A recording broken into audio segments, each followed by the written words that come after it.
Los últimos tiempos, el domingo anterior hablamos hasta el rapto, ¿sí? Hablamos acerca de cómo es que la bestia, la primera bestia, el anticristo, se hace con la colaboración de la segunda, el falso profeta, al principio de los 3 años y medio finales de su mandato. Y de cómo es que el rapto viene tras sufrimiento y persecución.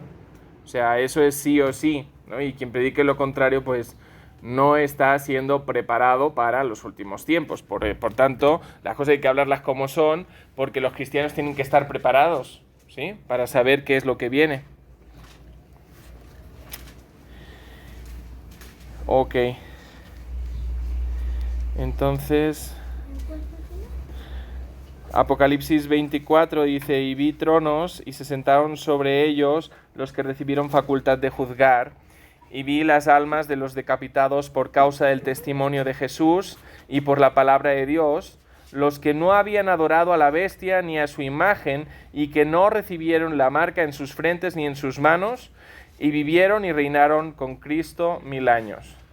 O sea, vemos que justo después del alzamiento de esta primera bestia, del anticristo, va a haber una alta persecución, ¿sí? Aquí habla de un martirio muy fuerte, y que todos estos, pues obviamente van a ser raptados con Cristo y después van a reinar en esos 1000 años de reinado terrenal de Cristo.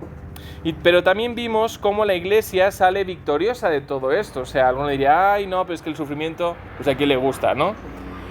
Pero la iglesia sale victoriosa de todo esto. ¿Por qué? Porque no hay persecución, no hay tribulación sin que el Espíritu Santo esté detrás de cada persona, capacitando para el día de la prueba, ¿sí? Así que sale victoriosa porque la iglesia se va con su amado, porque además la iglesia va a ser consolada. Dice que Dios enjuagará, como se llame, enjuagará las lágrimas, el sufrimiento, por tanto, limpiará el sufrimiento de su iglesia. Entonces, las Escrituras nos llaman a estar preparados, a no dejar minar nuestra casa. Nuestra casa es nosotros mismos, ¿sí? No dejarnos minar por el estrés del mundo, no dejarnos minar por las preocupaciones, por los afanes, porque sabemos que Dios nos va a estar guardando en todo momento, y si llega el momento en el cual nos toca partir, pues qué mejor que eso, ¿no? Ya nos vamos con Cristo, ¿no? Y hasta entonces, pues obviamente haciendo la obra, debemos mantenernos haciendo la obra, porque pues bienaventurado aquel que Cristo halle con sus manos, ¿no?, en el arado, haciendo la obra hasta el último momento, ¿sí? Entonces, nuestro enfoque no debe estar en el sufrimiento, no debe estar en el ahora, nuestro enfoque debe estar en la venida de Cristo, en que vamos a estar con Él, en que Él va a quitar nuestro sufrimiento y en que Él nos va a permitir reinar con Él durante 1000 años en la tierra, en una tierra que no será la tierra que hemos visto ahora. Porque imaginaos una tierra gobernada por Cristo, una tierra que funcione bien, no como ahora, que todo funciona mal. Imaginaos eso, o sea, eso lo vamos a poder vivir como iglesia con Cristo. Y eso es la vindicación de Dios para la iglesia. Aquellos que han sido perseguidos durante la tribulación van a gobernar a aquellos que les persiguieron, ¿sí? O sea, que va a ser algo interesante. Algo de lo cual no hablé la semana pasada, pero simplemente voy a hacer un inciso. Vamos a 2 de Tesalonicenses 2, 7 al 10. La cuestión es que la gente cree que el Espíritu Santo va a estar en la tierra hasta que la iglesia sea raptada, y no es así. En la tierra no va a estar solo en los suyos. El Espíritu Santo va a ser quitado antes de la tierra. Eso también va a dificultar mucho a aquellos que no se han rendido a Cristo mientras tenían tiempo para ello. Va a dificultar mucho que se puedan acercar a Él. porque ya no se va a producir ese fenómeno de entre cuando haya 2 o 3 reunidos en su nombre, Él va a estar en medio. Él va a estar en cada uno de ellos a partir de ese punto de la historia, pero no va a estar en medio, no va a estar ocupando el lugar, no va a estar en la tierra como tal, va a estar como en el Antiguo Testamento, en las personas, ¿sí? Esto a lo mejor suena un poco a chino, porque la gente no predica esto, pero bueno, vamos a leer esto. Porque ya está en acción el misterio de la iniquidad, por tanto el misterio del anticristo, solo que hay quien al presente lo detiene. Hay alguien que detiene que el anticristo se manifieste. Ese es el Espíritu Santo. Hasta que él a su vez se ha quitado de en medio. ¿Sí?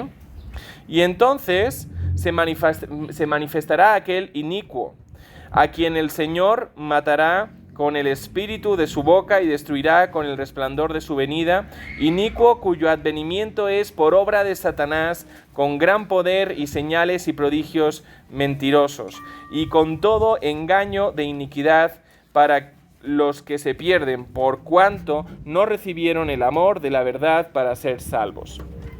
Esto es interesante porque este texto, dependiendo de cuándo creas que es la venida de Cristo, el rapto, dependiendo de cuándo creas que es el rapto, este texto se interpreta de forma diferente.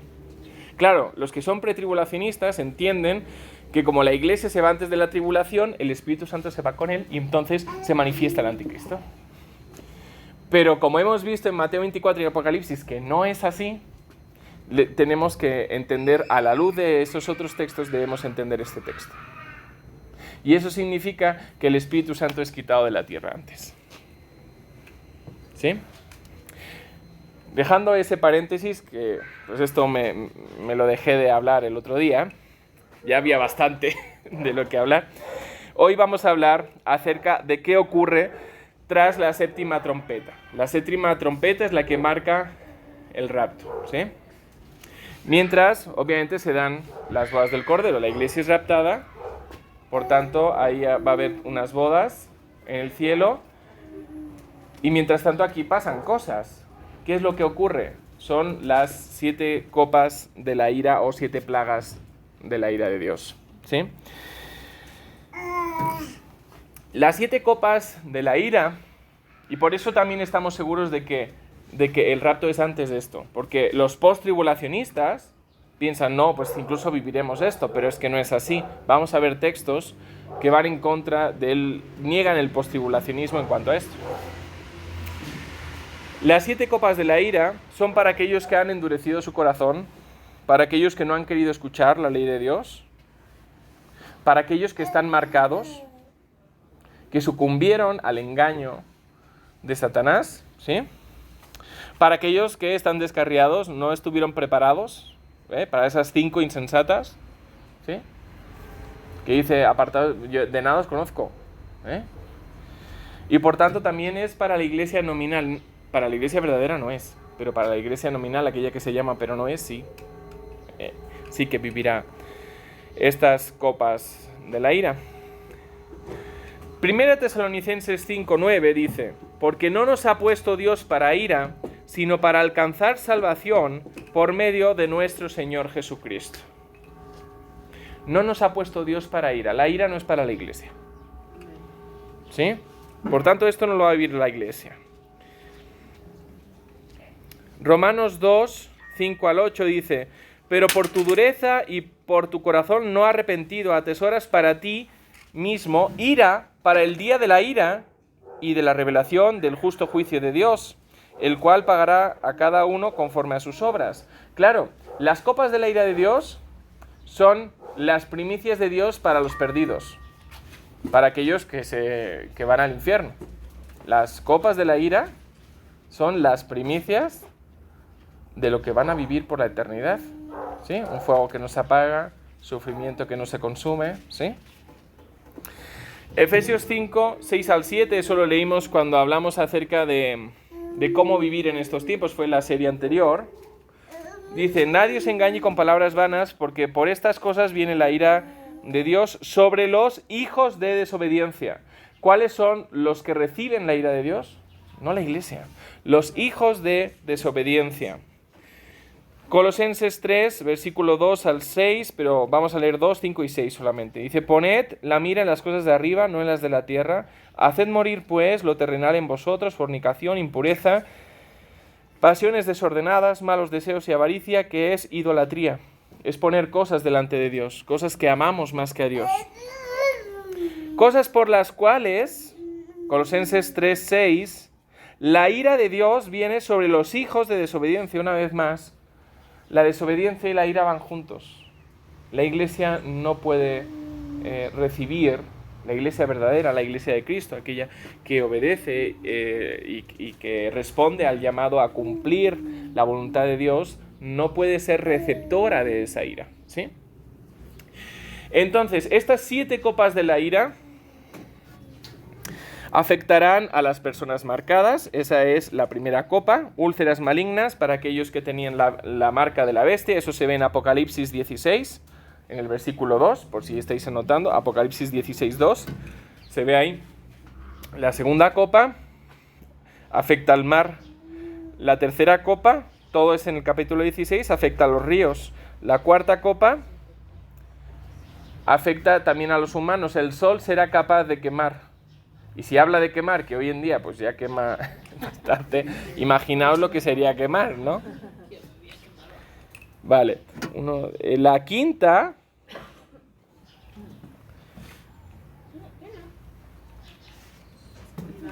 habla de, sí, en torno al tema del falso profeta. Sí, ajá. Pero... no. Habla de la bestia, sí. Habla de la bestia y habla de que su reino se cubrió de tinieblas, ¿no? Y mordían de dolor sus lenguas. O sea, algo pasará con las lenguas de esa gente, ¿no? Como hablan mentira, como hablan perdición, algo va a traer Dios sobre sus bocas, ¿no?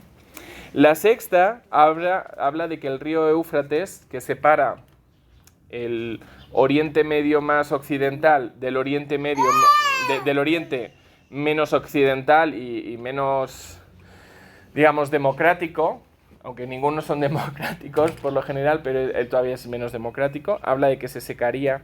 Entonces, eso significa que la parte dura del islamismo tendrá capacidad de poder invadir la parte blanda del islamismo, ¿sí? Hay 2 secciones del islamismo.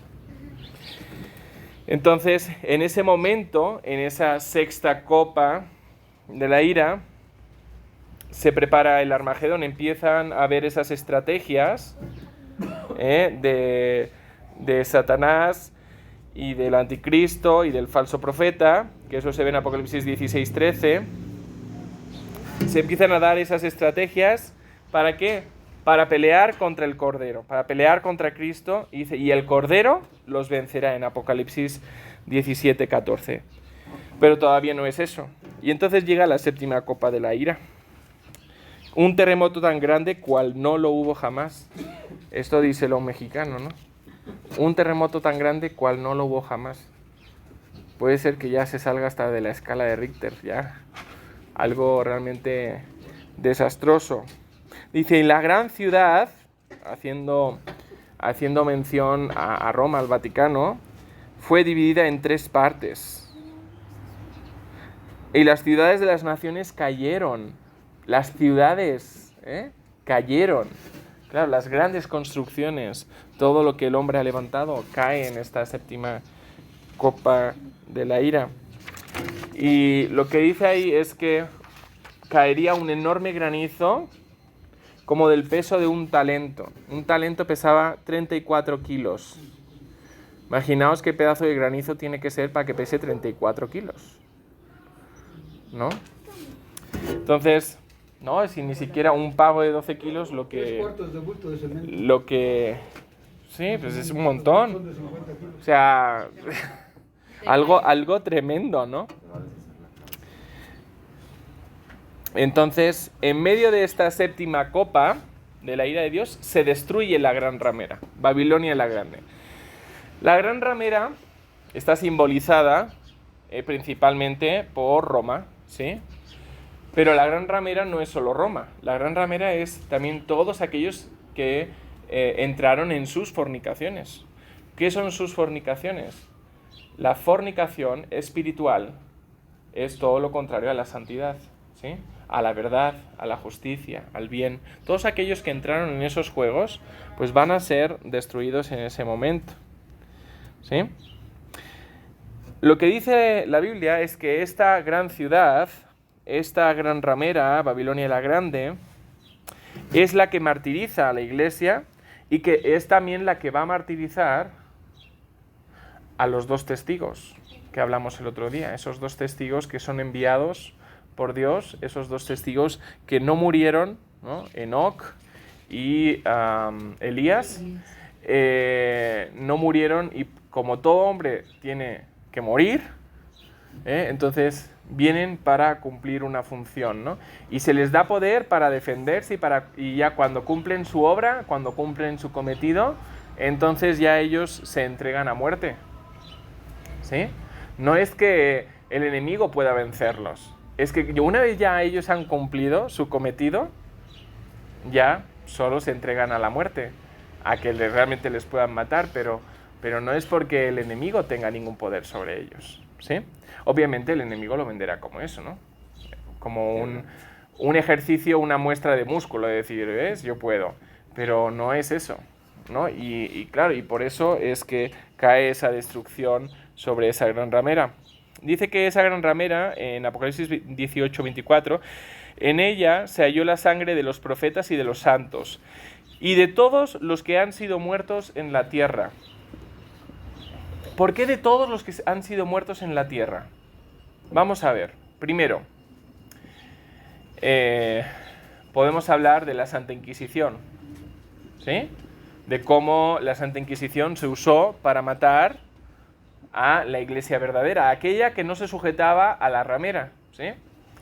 Después podemos hablar de que realmente esa gran ramera es la que pone y quita reyes, la que siempre ha estado en la oscuridad del poder de las naciones, ¿sí?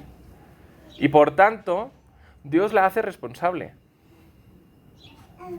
de lo que ha venido tras siglos y siglos, ¿no?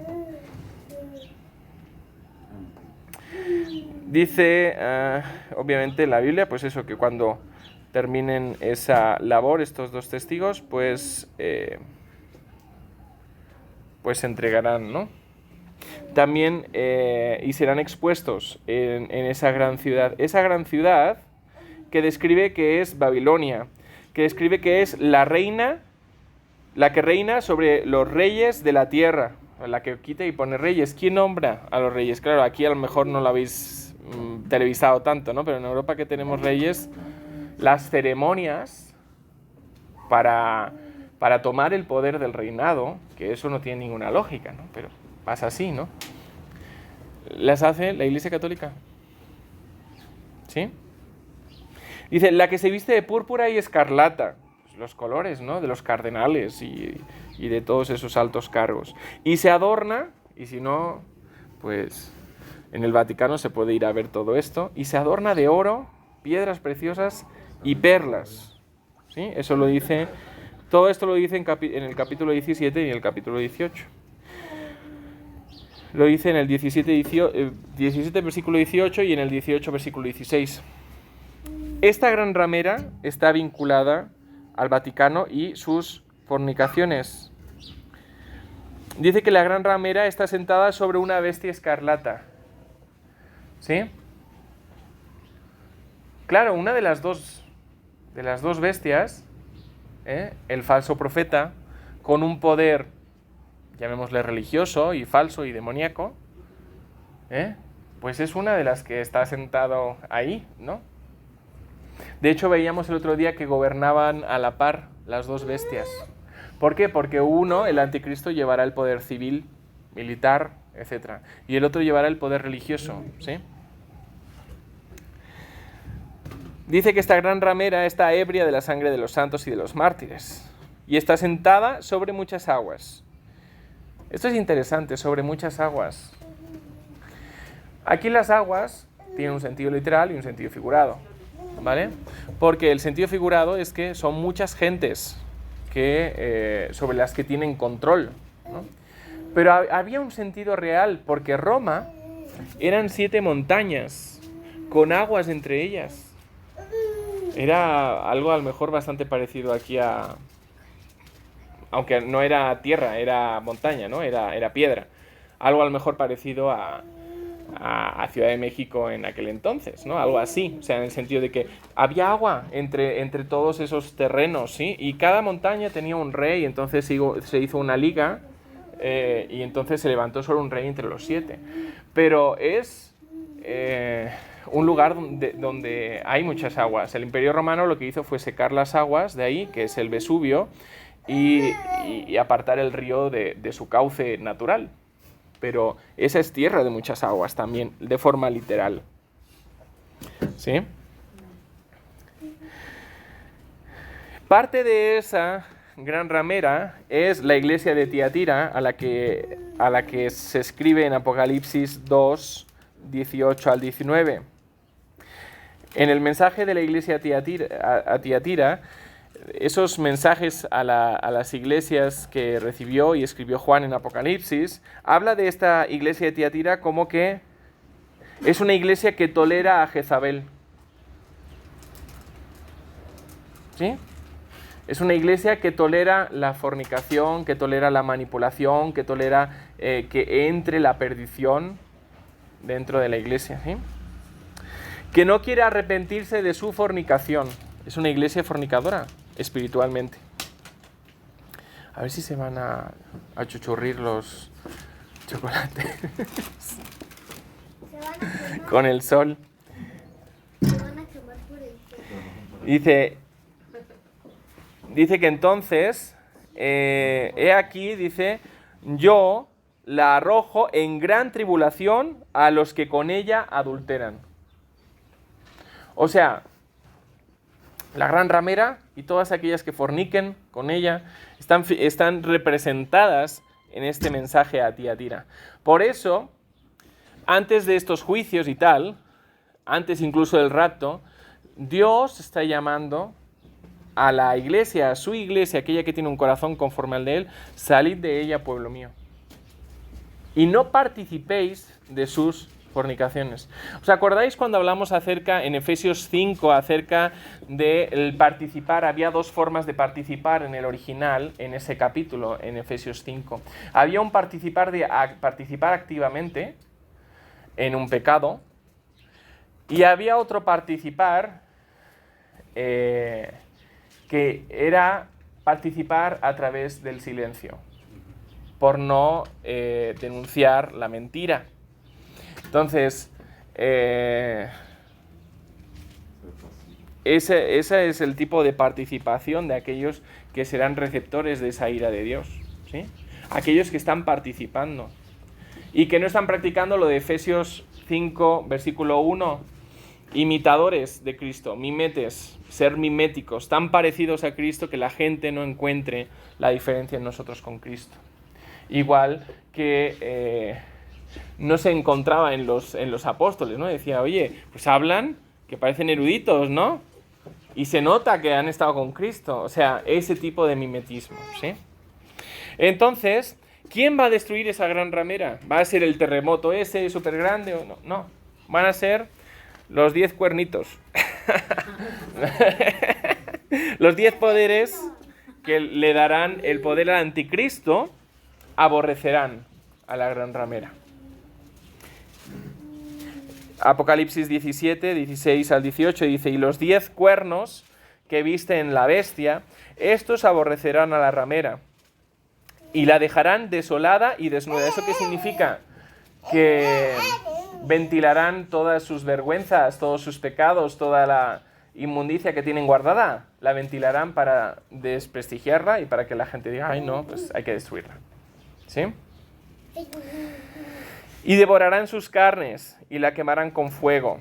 Eso significa que las situaciones de pedofilia que se han dado y que se han publicado y tal, no son nada con toda la inmundicia que están guardando, ¿sí?